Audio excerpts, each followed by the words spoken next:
नमस्कार प्यारे विद्यार्थियों। जैसा कि आरपीएससी की जो वैकेंसी आई थी फर्स्ट ग्रेड की, उस समय मैंने आप लोगों को एक वीडियो बना करके कुछ मेरी ओर से जानकारी भी दी थी और आरपीएससी की जो वैकेंसी थी उसके बारे में बताया था। मेरी ओर से मैं आप लोगों के लिए कुछ जो सहायता थी वो करना चाहता था। उसमें मैंने आपको बताया था कि मैं व्याकरण और काव्य शास्त्र को लेकर के आप लोगों के समक्ष उपस्थित होऊंगा।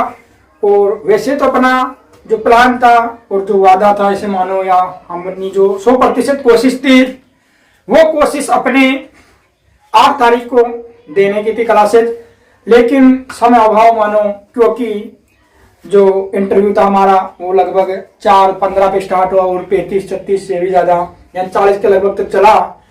तो 7 को घर आते आते 9-10 बज गई। 9 को 8 और 9 को अपनी स्कूल थी। उसके बाद में कल 10 तारीख को अपने सेटअप कर लिया, जैसा भी हमसे बना वैसा सेटअप कर लिया और आज से हम अपना जो है कार्य वो प्रारंभ करने जा रहे हैं। और आज से हम फर्स्ट ग्रेड को पहले ध्यान में रखेंगे, क्योंकि रिटर्न में अपने एक वैकेंसी फर्स्ट ग्रेड ही है, फिर उन्हीं टॉपिकों को आगे बढ़ाते हुए सेकंड ग्रेड और रीड की जो वैकेंसी आ रही है उसमें बढ़िया हिंदी का पोर्शन है, अपना व्याकरण वगैरह और ये पढ़ेंगे। तो हम आज की अपनी जो पहली कक्षा है उसको ज़्यादा समय न गंवाते हुए अपनी रणनीति बताता हूँ कि मैं कैसे क्या पढ़ाकर आप लोगों के समक्ष जो अपना जानकारी वो प्रस्तुत करूँगा। और आप लोगों से एक वादा भी है और ये कि अपनी इच्छा है पढ़ाने की, तो पढ़ाना चाहता हूँ मैं। अब ज़्यादा बात करना तो मुझे आता नहीं, क्योंकि मैं तो उस चीज़ को मानता हूँ कि जो है वो है। बहुत सारों की तरह जो यूट्यूबर है अपने वो मोटिवेशन के नाम पे जो धुआं बना रखा उन लोगों ने, वैसे में आती नहीं है। वो बंदर की तरह उछल कूद करते हैं। कहते पवन मोहनिया सर कि जो बंदर की तरह उछल कूद करते हैं उनसे थोड़ा दूर रहे, तो वैसा तो आता नहीं। वैसे मोटिवेशन करते रहते स्कूल में, बहुत अच्छा बच्चों के सामने, लेकिन आप तो खुद मोटिवेट हो। और बेरोजगारों को अगर मोटिवेशन की जरूरत पड़े आप लोगों को, तो फिर आप बेरोजगार भी नहीं हो, क्योंकि बेरोजगारी से बड़ा मोटिवेशन और होगा ही क्या। इसीलिए सबसे बड़ी मोटिवेशन तो बेरोजगारी है। जब तक हमारी गवर्नमेंट जॉब नहीं लगी थी तब तक तो हमें कभी मोटिवेशन की जरूरत ही नहीं पड़ी, क्योंकि सबसे बड़ा मोटिवेशन बेरोजगारी है। और मोटिवेशन एक स्टेप नहीं है, धक्का गाड़ी की तरह, वो ज्यादा दिन तक चलता नहीं। और रोजाना कहाँ मोटिवेशन ढूंढते फिरोगे। सबसे बड़ा मोटिवेशन अपने माता पिता है, अपने छोटे भाई बहन है, बड़े भाई बहन है, जो आपसे पीछे से तैयारी स्टार्ट की और वो आगे निकल गए, वो आपका सबसे बड़ी मोटिवेशन है। आपका साथी आपका मोटिवेशन है, आपके सपने आपका मोटिवेशन है और आपका पढ़ने का जुनून आपका मोटिवेशन है। इससे बड़ा मोटिवेशन कोई नहीं हो सकता। और इसके साथ माँ सरस्वती के चरणों में नमन करते हुए आज हम अपना पहला जो रणनीति है कुछ वो बनाने की कोशिश करेंगे कि हम कैसे क्या करेंगे। तो अपना जो होगा वो आपको पता ही नाम से चल रहा है कि जो अपना ये हिंदी का प्रोग्राम है जो मैंने अपने गुरुदेव से सीखा, बस वही मैं आप लोगों को बता रहा हूँ। इसमें हम first grade, second grade, read और एक होती है एपी जिसे बोलते हैं हम लोग असिस्टेंट प्रोफेसर, इन सबको ध्यान में रखेंगे। वैसे तो जहां पर भी अपने जो टॉपिक होंगे वो हर जगह कामयाब होंगे और हर जगह कारगर सिद्ध होंगे। तो हम इसमें 2 क्लासेज या 2 भागों में मैंने अपनी एक रणनीति बनाई। वो होगा सुबह एक क्लास लेंगे हम लोग और एक शाम को लेंगे। सुबह हम काव्य शास्त्र पढ़ेंगे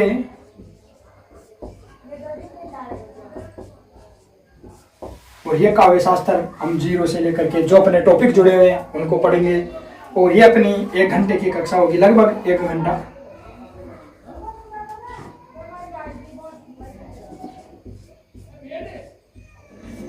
और इसमें हम पहले पाश्चात्य काव्य शास्त्र और फिर हम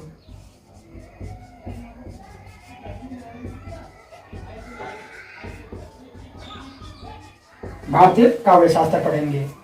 और जो शाम को अपना जो बैच रहेगा वो इन सब में सबसे ज्यादा रहेगा, क्योंकि वो अपना होगा व्याकरण का बैच होगा। और इसमें हम पढ़ेंगे सबसे पहले वर्ण विचार होगा, फिर पहले वो टॉपिक पढ़ेंगे जो अपने फर्स्ट ग्रेड में है, जैसे संधि है जो सीधे लगे हुए हैं। उनके बाद में जो कॉमन टॉपिक है सेकंड ग्रेड, और रीट में तो लगभग सारी वो व्याकरण आएगी। तो पहले हम फर्स्ट ग्रेड से, और फिर हम सेकंड ग्रेड, और लास्ट में हम रीट को पूरा करेंगे। जब तक रीट का एग्जाम होगा तब तक हम पूरी व्याकरण पढ़ चुके होंगे, और इनको भी हम फर्स्ट ग्रेड में महीने या 2 महीने की जो क्लासेज होगी उसमें पढ़ेंगे, क्योंकि ये तो पॉसिबल ही नहीं है कि 10 से 20 क्लासेज में आपका ये पूरा हो जाए। ये पॉसिबल ही नहीं है, क्योंकि अपनी 40 से 45 घंटे से भी प्लस ही जाएगी, तब जाकर के अपना भारतीय काव्य शास्त्र पूरा होगा। और पाश्चात्य काव्य शास्त्र के शायद फर्स्ट ग्रेड में 3 टॉपिक है अपने, जो प्लेटो, अरिस्टोटल, लोनियानस वगैरह है, जो इनको सीधा सा पढ़ लेंगे तो छोटी सी बात है। और आज का हम जो भी साव है, तो अपना आज का पहला हम व्याकरण से बात अपनी स्टार्ट करेंगे, और उसमें हम पहला पढ़ेंगे जो वर्ण विचार पढ़ेंगे। अब वर्ण विचार हम सबको पढ़ना चाहिए, भले ही आपके फर्स्ट ग्रेड में जुड़ा हो नहीं जुड़ा हो, सेकंड ग्रेड में तो है, रीट में तो है, लेकिन वर्ण विचार पढ़ने से हमें आगे बहुत सहायता मिलेगी। वैसे आप लोगों ने पढ़ रखा है, लेकिन फिर भी हम अगर नोट्स ही बना रहे हैं तो हम सिस्टमेटिक तरीके से बनाएंगे हर एक चीज को पढ़ते हुए। तो आज ज्यादा समय न गवाते हुए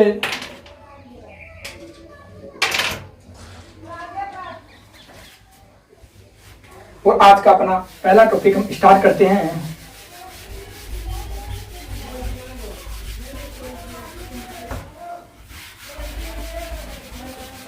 और आज का जो अपना पहला टॉपिक होगा वो वर्ण विचार होगा, और वर्ण में भी ज्यादा समय न लगाएंगे, बस थोड़ा सा स्वर पढ़ेंगे आज। और आपको बस आगाज है कि अब आप जुड़ जाओ। आप लोगों से बस एक ही वो है कि आप ज्यादा से ज्यादा इस चैनल को सब्सक्राइबर और लाइक शेयर जो भी आपको अच्छा लगे वो करवाओ, क्योंकि आप ही का चैनल है। तो हम पढ़ेंगे व्याकरण, और व्याकरण में पहला जो टॉपिक है वो अपना पढ़ेंगे हम वर्ण। वर्ण विचार हम पढ़ेंगे, और वर्ण विचार में वर्णों के बारे में जो भी जानकारी होगी, वो वर्णों का जो भी वो उच्चारण है, इनकी उत्पत्ति,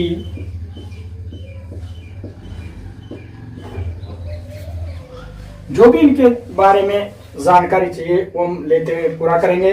वैसे वर्ण विचार किसे कहते हैं, तो वर्ण विचार किसे कहते हैं जो वर्णों के बारे में जानकारी दे, वर्णों के शुद्ध अशुद्ध का जो ज्ञान बताए, उन्हें हम वर्ण विचार कहते हैं। वैसे हम सीधा पढ़ेंगे।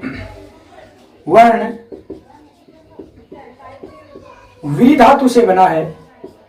वर्ण वी धातु से बना, जिसका अर्थ होता है वर्ण करना,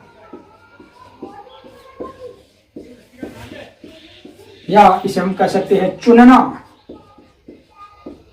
या बनाना। तो वर्ण वी धातु से बना, जिसका अर्थ होता है वर्ण करना। ये वर्ण करके अक्षर और शब्दों का निर्माण करेगा। और वर्ण की जो परिभाषा हम देते हैं वो वर्ण की परिभाषा है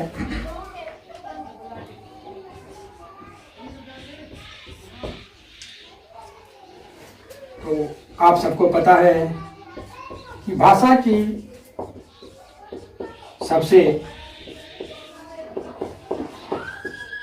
सबसे छोटी मौखिक इकाई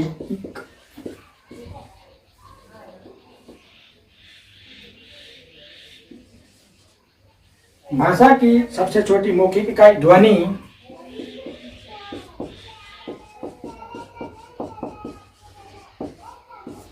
भाषा की सबसे छोटी मौखिक इकाई ध्वनि के लिखित रूप को वर्ण कहते हैं। वर्ण भाषा की सबसे छोटी मौखिक इकाई, वैसे वो सॉरी इकाई है, मौखिक इकाई ध्वनि को कहते हैं। अगर सीधा ऐसा भी पूछे कि भाषा की सबसे छोटी इकाई, तो फिर अगर मौखिक आए तो ही ध्वनि देना है, नहीं तो अगर सीधा हम इकाई पूछे छोटी इकाई तो फिर आपका वर्ण ही आएगा। या इसे कह सकते हैं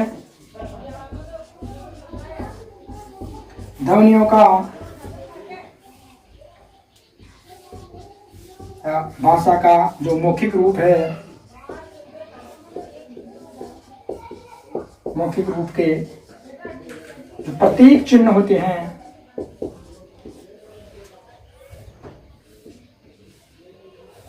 उन्हें वर्ण कहते हैं। इसमें या लगा लो आप। और वैसे जो सबसे सर्वमान्य परिभाषा अपनी ये है कि भाषा की सबसे छोटी मौखिक इकाई जो ध्वनि होती है उसके लिखित रूप को वर्ण कहते हैं। यानी ध्वनियों या भाषा का जो मौखिक रूप होता है उसके जो प्रतीक होते हैं वही वर्ण होते हैं। वर्ण और वर्ण अपने हिंदी में कितने प्रकार के होते हैं आप लोगों को पता है कि वर्ण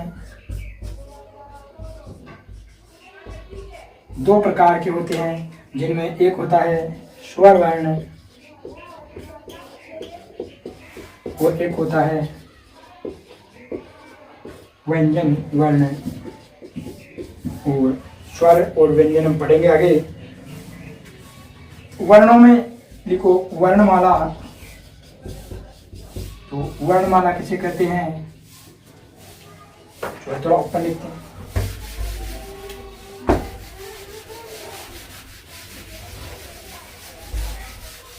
तो वर्णों के जो व्यवस्थित रूप है, वर्णों का जो व्यवस्थित क्रम है वो ही वर्णमाला कहलाती है। वर्णों का व्यवस्थित क्रम ही वर्णमाला कहलाती है।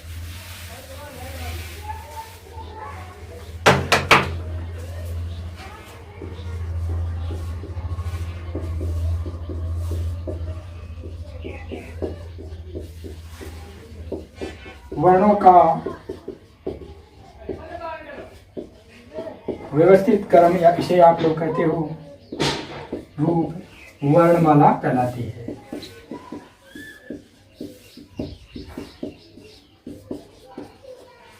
वर्णों का जो व्यवस्थित रूप है वो वर्णमाला कहलाती है।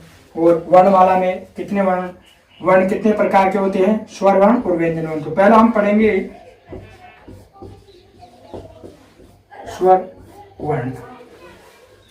स्वर वर्ण, स्वर वर्ण तो संस्कृत में एक सूत्र आता है, आप लोगों को पता होगा, स्वतो राजते इति स्वर है। स्वतो राजते इति स्वर है कि जो स्वम उच्चारित होते हैं, स्वम उत्पन्न होकर के जिनकी इति बिना किसी सहायता के होती है, स्वत होती है, उन्हें स्वर कहते हैं। अपनी हिंदी की जो परिभाषा है वो है कि वे वर्ण जो बिना किसी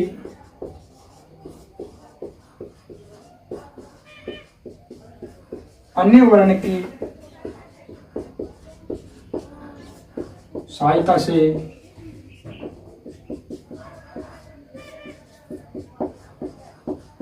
उच्चारित होते हैं या जिन्हें हम कह सकते हैं स्वतंत्र रूप से या निर्बाध रूप से बिना रोक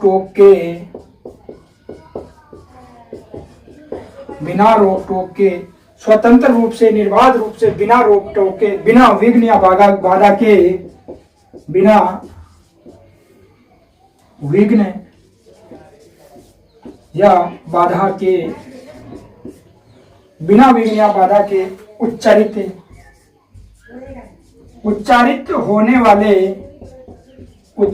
होने वाले वर्णों को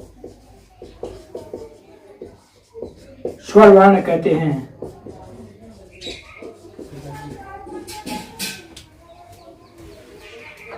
तो सॉरी, शायद आपको ये नीचे दिखा नहीं होगा, तो मैं बोल देता हूं कि वे वर्ण जो बिना किसी अन्य वर्ण की सहायता से उच्चारित होते हैं या जिन्हें हम कहते हैं स्वतंत्र रूप से, निर्बाध रूप से, बिना रोक टोक के, बिना विघ्न बाधा के उच्चारित होने वाले वर्णों को स्वर कहते हैं। जो साहित्य नीचे नहीं लिखा होगा आपको, लेकिन वो तो आप लोगों को पता है परिभाषा। तो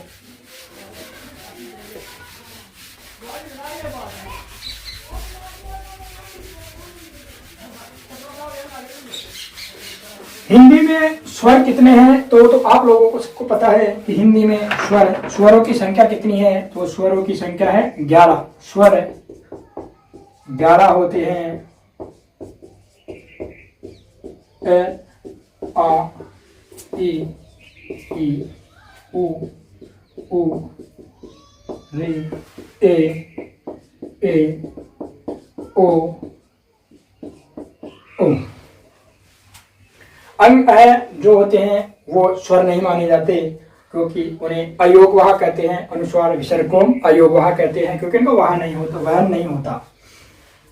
दूसरा हम पढ़ेंगे व्यंजन। तो व्यंजन किसे कहते हैं, तो यह भी आप लोगों को पता है कि वे वर्ण जो स्वरों की सहायता से उच्चारित होते हैं, व्यंजन कहलाते हैं। व्यंजन कहलाते हैं वे वर्ण जो स्वरों की सहायता से, या फिर यह भी कह सकते हैं कि अन्य किसी वर्ण की सहायता से जो उच्चारित होते हैं, उन वर्णों को हम व्यंजन वर्ण कहते हैं। और व्यंजन वर्णों की संख्या 33 है। मूल व्यंजन जिन्हें कहते हैं हम लोग मूल व्यंजन। मूल व्यंजन की संख्या कितनी मानी गई है, 33 मानी गई है। अभी आप लोग कहेंगे कि वो नया व्यंजन जुड़ गया, विशिष्ट व्यंजन जिसे कहते हैं। तो जब आपको वर्णमाला बताएंगे तब देवनागरी लिपि और मानकीकरण जो है उनके अनुसार, मेरे पास पीडीएफ थी जो मैंने पढ़ी थी, उनके अनुसार आपको बताऊंगा। तो अभी अभी ये व्यंजन पढ़ो, और आशा करता हूं कि आपको व्यंजन पता हो गए। क ख ग घ ङ च छ ज ज ञ ट ठ ड ढ न त थ द द न प फ ग घ म य र ल व जो भी स है और श त य। अब हम ये पढ़ते हैं। तो वैसे तो वर्णों से वैसे ज्यादा पूछता नहीं है वो, लेकिन अब की बार क्या है, हम लोग थोड़ा रिस्क नहीं ले सकते, क्योंकि आरपीएससी की जो वैकेंसी है वो ज्यादा बड़ी वैकेंसी नहीं है। वैसे तो मैं कहता हूं कि पद कोई मायने नहीं रखते, क्योंकि अगर लगने वाला तो एक पर भी लग जाए, लेकिन अभी देखो बेरोजगारी है और पद मायने भी रखते हैं, क्योंकि जितने पद होंगे उतने वास्तव में वो कंपटीशन तो होता ही है कम, और हम बेरोजगार है तो हमें पता ही है कि पदों की कितनी महत्व है। तो हम जो वर्ण पढ़ रहे थे उसमें हम ये पढ़ेंगे, क्योंकि रिस्क ना लेते हुए हम स्वर और व्यंजनों में थोड़ा सा अंतर भी देखेंगे। वैसे तो आप लोगों को पता होगा, लेकिन हम थोड़ा सा एक सारणी वगैरह बना करके कोशिश करेंगे कि इधर लिखेंगे स्वर, और हम यहां से एक रो बनाते हुए, और इधर लिखेंगे हम व्यंजन। स्वर और व्यंजन पढ़ेंगे। देखो छोटा सा अंतर है जो आप लोग वैसे भी जानते हो अंतर तो, लेकिन मेरी एक इच्छा है क्योंकि मैंने पढ़ा तो फिर मैं बताना चाहता हूं आप लोगों को, इसलिए आप लोग लिखो कि स्वर क्या होते हैं। वे वाक ध्वनियां होती है, स्वर वे वाक ध्वनियां होती है जो बिना बाधा के, या ये से लिखो कि वो मुख बंद किए खुले मुख से उच्चारित होती है। क्या होती है कि वे वाक ध्वनियां होती है जिन्हें, कि स्वर भी वाक ध्वनियां होती है जिसे मुंह खुला रखकर बोला जाता है।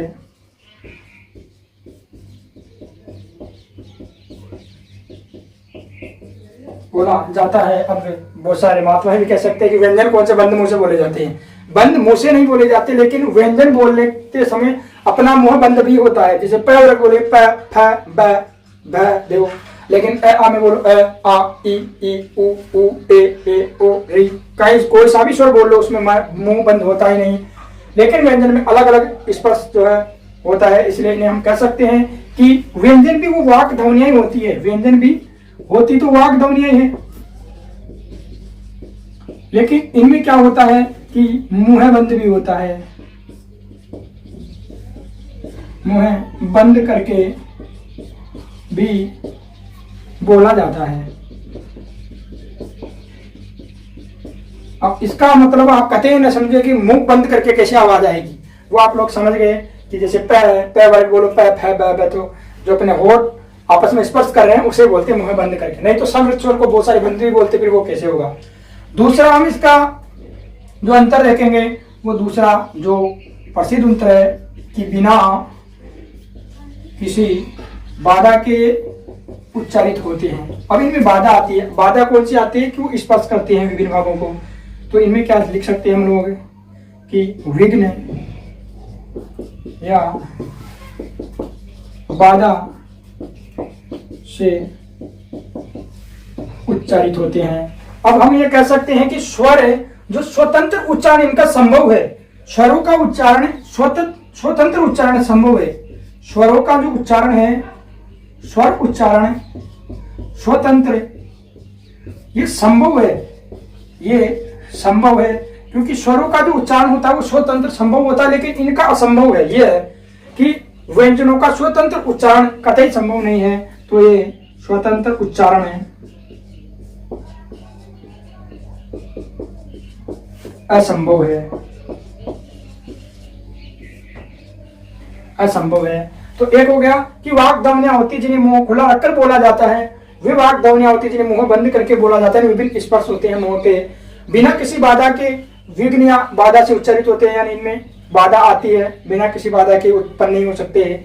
यह होती है स्वर उच्चारण स्वतंत्र संभव है, लेकिन स्वतंत्र उच्चारण इनका संभव नहीं है, असंभव है। यानी व्यंजनों का जो स्वतंत्र उच्चारण है वो संभव नहीं है। और एक जो अच्छी परिभाषा है या अच्छा जिसे हम कह सकते हैं, तो स्वर क्या होते हैं? जो स्वर है वो शब्दों की आत्मा कहलाती हैं।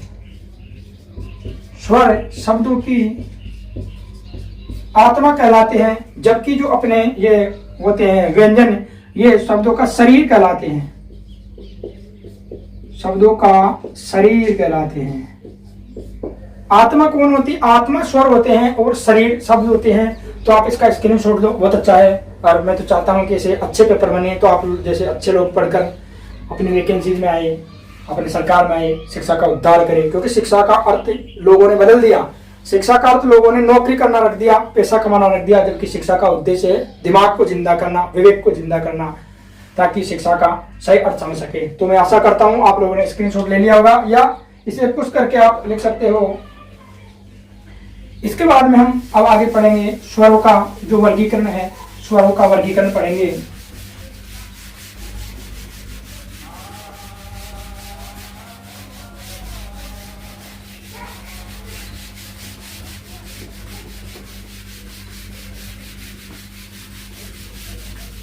तो आप लोगों को पता है कि स्वरों का वर्गीकरण कितने आधारों पर होता है। तो स्वरों का जो वर्गीकरण हम पढ़ेंगे,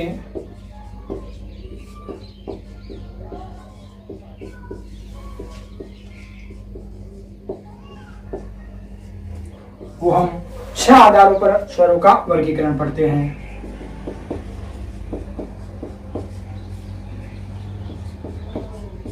छह आधारों पर हम पढ़ते हैं। इसमें पहला जो हमारा प्रसिद्ध है, मात्रा या उच्चारण समय। मात्रा या उच्चारण समय, उच्चारण समय के आधार पर।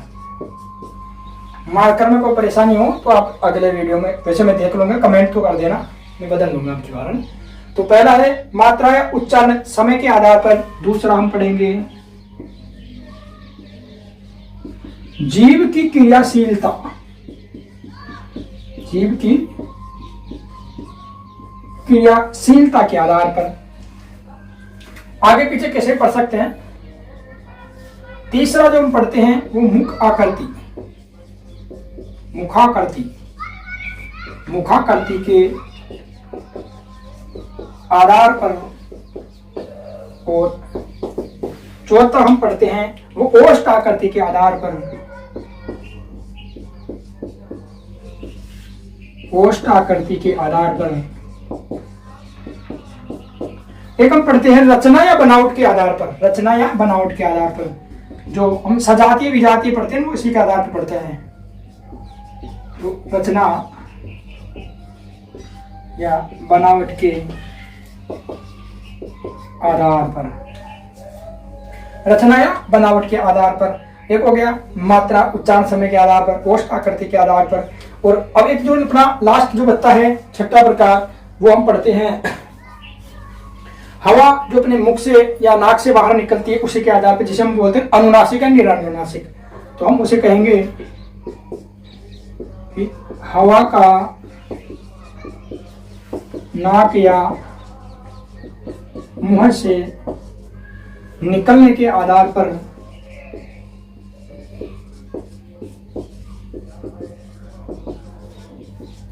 या फिर हम इसे ऐसे भी बोल सकते हैं कि नासिका के आधार पर। वो एक ही बात है, क्योंकि नाक अनुनासिक निरानुनासिक, नासिका मुख्य रहती है और अनुनासिक, क्योंकि मुंह से तो विकल्प से होता है, एक बार मुंह से होता है, बिना मुंह से होता है, लेकिन नासिका दोनों में रहती है, इसलिए हम बोल सकते हैं नासिका के आधार पे।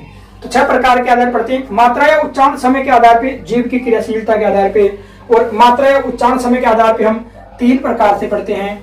जीव की क्रियाशीलता के आधार पर भी 3 प्रकार से अग्र मध्य उपस्थ से पढ़ते हैं। मुखाकृति के आधार पे आपको लोगों को पता हो तो समृद्ध, विवृत, अर्धसमृद्ध, अद्विवृत जैसे करके 4 प्रकार से पढ़ते हैं। ओष्ठ आकृति में वैसे तो 2 प्रकार से पढ़ते हैं कि वो अर्धवर्तमुखी और अवर्तमुखी होता है, लेकिन एक अलग भी आता है जिसे हम कह सकते हैं अर्धवर्तमुखी। तो हम 3 प्रकार में पढ़ सकते हैं, लेकिन वो जो अर्धवर्तमुखी होता है वो वर्तमुखी में शामिल होता है, जो हम आगे बता दूंगा मैं आपको नोट लगा करके। अभी तो रचना या बनावट के आधार पर हम 2 प्रकार से पढ़ते हैं, जिसमें मूल स्वर होते हैं और संधि स्वर होते हैं, जिनमें फिर वो सजाती विजाती हम निकाल कर बताते हैं। और हवा का नाक या मुख के आधार पे जो 2 प्रकार का होता है, अनुनासिक और निरानुनासिक। इस प्रकार आप अपने माइंड में इमेज सेट करो कि स्वरों में हम पढ़ते क्या है, बस इससे आपको कोई सा भी वर्ण आए पता चल जाएगा कि सीधा ये होता है। तो हम पढ़ते पहला मात्रा या उच्चारण समय के आधार पर।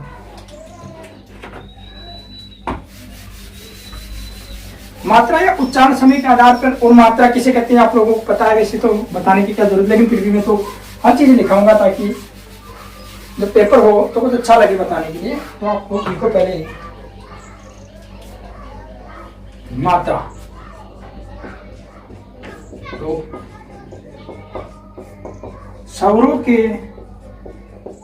स्वरों के उच्चारण में लगने वाला समय मात्रा कहलाता है, या फिर हम कह सकते हैं एक समय, एक बार पलक झपकने, या फिर एक बार चुटकी बजाने में।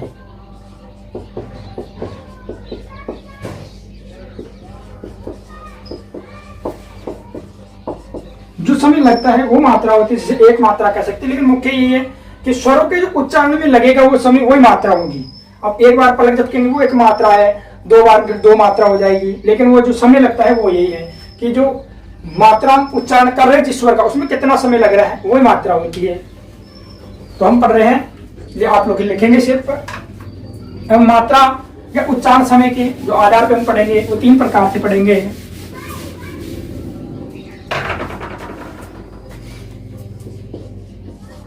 जिसमें पहला हम पढ़ते ह्रस्व स्वर,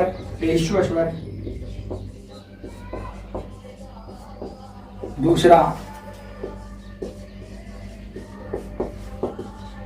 दीर्घ स्वर, और आपका तीसरा प्यारा प्लुत स्वर। अब प्लुत स्वर में भी जो अपने हिंदी के जितने भी महात्मा, जैसे कामता प्रसाद गुरु भी, वो भी प्लुत को हिंदी में नहीं मानते, लेकिन प्लुत होता है। वैसे हिंदी में प्रयोग तो नहीं होता, इनका संस्कृत में प्रयोग होता है, कामता प्रसाद गुरु ये कहते हैं।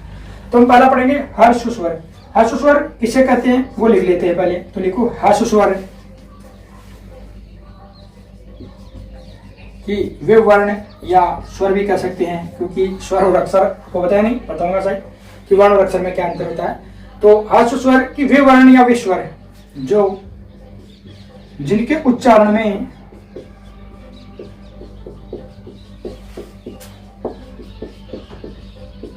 एक मात्रा का समय लगे,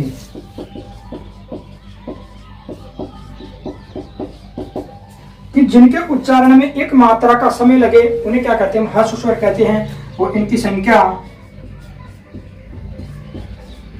4 होती है, 4 नहीं 4, अ ई उ रे, इसे लिखते सब इनकी संख्या 4 होती है। तो ह्रस्व स्वर कि वे स्वर जिनके उच्चारण में एक मात्रा का समय लगे उन्हें क्या कहते हैं, ह्रस्व स्वर कहते हैं। दूसरा टॉपिक डालेंगे हम बिना समय गवाते हुए, बिना उछल कूदते हुए, शांति वातावरण से, अपनी शिक्षा पे ध्यान रखते हुए। और दूसरा जो अपना टॉपिक होगा वो होगा दीर्घ स्वर। हम इसे थोड़ा अच्छा साफ करते हैं, पूरा लिखा जा सकता है। दूसरा जो अपना प्रकार है वो हम पढ़ते हैं दीर्घ स्वर। दीर्घ स्वर की परिभाषा हम लिखेंगे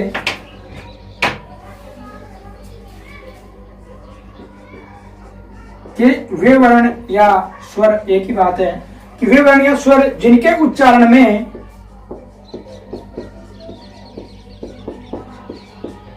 वे वर्ण या स्वर जिनके उच्चारण में ह्रस्व स्वरों से दुगुना समय लगे या 2 मात्रा का समय लगे, तो क्या लिखेंगे? ह्रस्व स्वरों से दुगुना, 2 गुना या दुगुना एक बात है, तो 2 गुना लिखो तो अलग लिखो, 2 गुना समय लगे,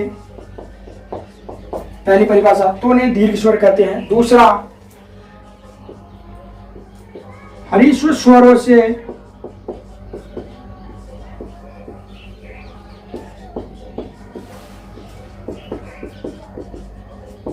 दो गुना समय लगे, सॉरी 2 बार हो गया, 2 मात्रा का आएगा कि वे स्वर वर्ण जिनके उच्चारण में ह्रस्व स्वरों से 2 गुना समय लगे या तो उसमें 2 मात्राओं का समय लगे, क्या होगा? या 2 मात्रा का समय लगे, या 2 मात्रा का समय लगे, उन्हें हम कहते हैं दीर्घ स्वर। और दीर्घ स्वरों की संख्या 7 है, जो आप लोगों को पता है। आ है, ई,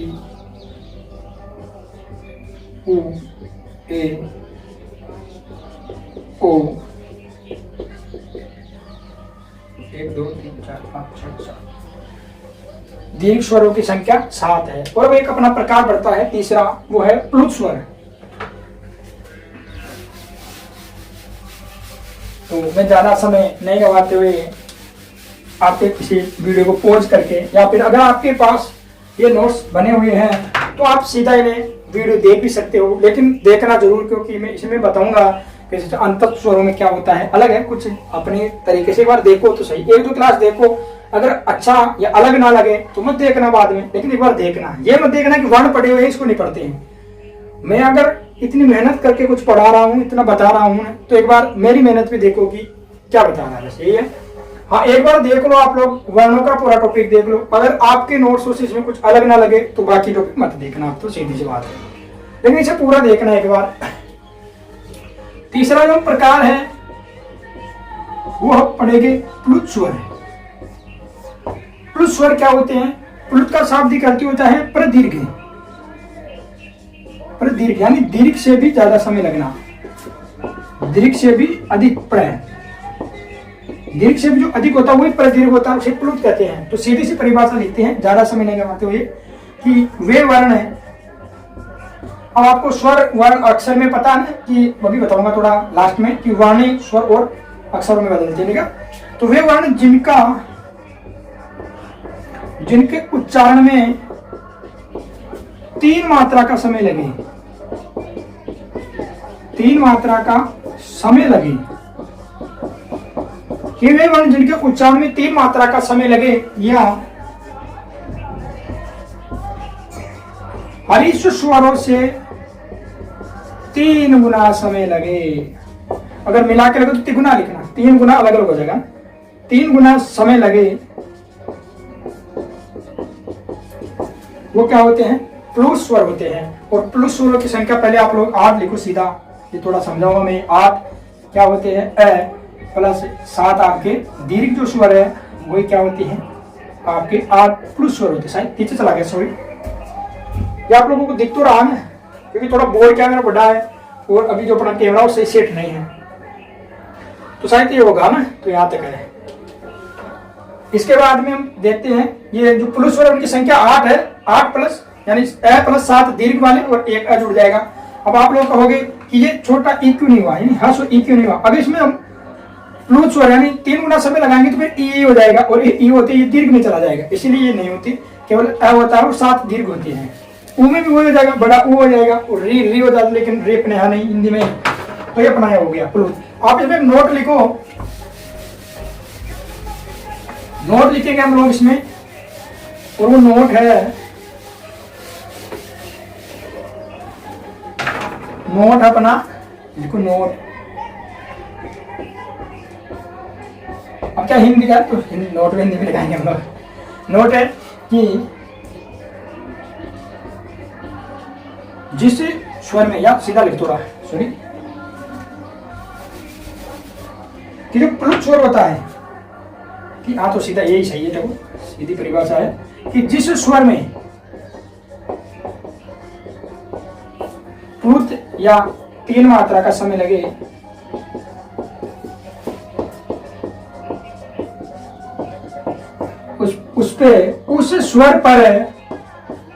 उस स्वर पर हम क्या करेंगे, 3 मात्रा, उस स्वर पर 3 का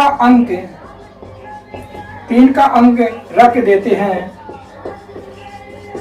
देते हैं, लेकिन ये 3 का अंक प्लुत नहीं होता। बस ये 3 का अंक प्लुत नहीं होता, ये 3 का अंक जिस स्वर पे रखा होता है वो प्लुत होता है। तो 3 का अंक रख देते हैं, ये 3 का अंक प्लुत नहीं होता, जिस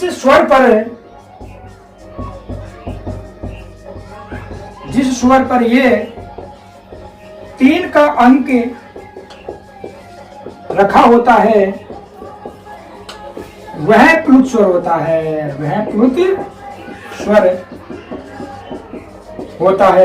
प्लुत स्वरों का प्रयोग, इसका स्क्रीनशॉट लो आप जल्दी से, तो इसे मिटा सकता हूं मैं कि करना, ये भी समाप्त होने वाला है। जल्दी से आप नोट लिखो। और प्लुत स्वर होता है, प्लुत स्वरों का प्रयोग, जैसे उदाहरण लिख लो, नीचे नहीं आएगा शायद, उदाहरण लिखो। जैसे सीमा, तो सीमा पे हम लिख देने, तो इसमें आ प्लुत है, आ क्या है, आ स्वर प्लुत है।